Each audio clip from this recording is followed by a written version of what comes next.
what I ended up doing was, like I said, I ended up quitting, right? I ended up quitting, man. And before then,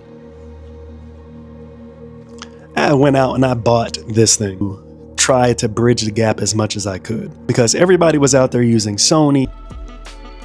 After successfully like building my brand and continuing to build it, continuing to make it better, success, their analytics, their subscriber counts, their views, all exactly do I want out of all this? And